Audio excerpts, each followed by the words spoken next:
আসসালামু আলাইকুম। আজ আপনাদের সামনে একটি বাস্তব ঘটনা তুলে ধরতে যাচ্ছি। একটি এমন গল্প যা আমাদের শেখায় সত্যিকারেরই নেক আমল কিভাবে আল্লাহর দরবারে কবুল হয় এবং বিপদ থেকে মুক্তি দেয়।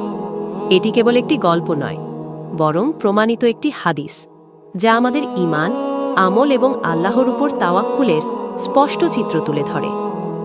গল্পের মূল ঘটনা: প্রাচীন যুগে তিনজন যুবক সফরের পথে যাচ্ছিলেন।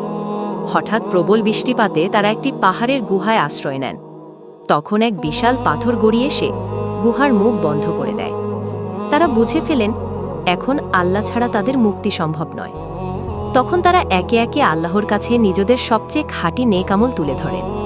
প্রথম যুবক বললেন, আমি প্রতিদিন আমার গরুর দুধ আনি, প্রথমে মা বাবাকে দিই, পরে স্ত্রী সন্তানদের খাওয়াই।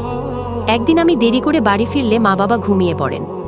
আমি তাদের মাথার পাশে বসে রইলাম সারা রাত, যেন ঘুম ভাঙলে ওনারা দুধ পান করতে পারেন। আমি কখনো সন্তানদের আগে দিইনি।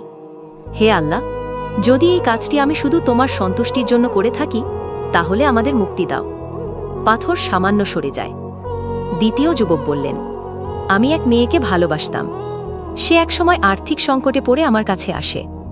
আমি তাকে 120 দিনার দিয়ে এই শর্তে যে আমার খাহেশ পূর্ণ করবে।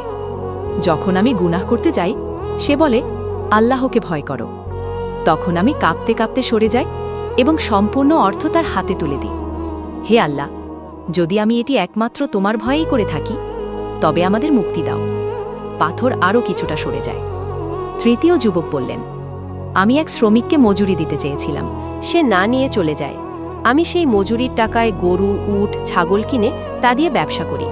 বছর পরে সে ফিরে এলে বলি, এই সব তোমার, আমি কিছু রাখব না। হে আল্লাহ, যদি আমি এটি শুধু তোমার সন্তুষ্টির জন্য করে থাকি, তবে আমাদের মুক্তি দাও। পাথর সম্পূর্ণ সরে যায় এবং তারা মুক্ত হয়ে বেরিয়ে আসে। এই গল্প থেকে আমরা কি শিখব? খাঁটি নেক আমল বিপদের সময় আল্লাহর রহমতের দরজা খুলে দেয়। আত্মশুদ্ধি ও আল্লাহভীতি পাপ থেকে রক্ষা করে।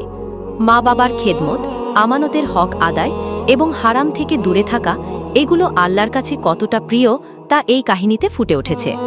দোয়া করার সময় নিজের নেক আমল মনে করে আল্লাহর সন্তুষ্টির জন্য করা কাজ তুলে ধরা, এটি একটি নববী পদ্ধতি। এই গল্পের রেফারেন্স: এই ঘটনা সহি হাদিসে বর্ণিত হয়েছে। সহি বুখারী হাদিস নম্বর 5974, সহি মুসলিম হাদিস নম্বর 2743।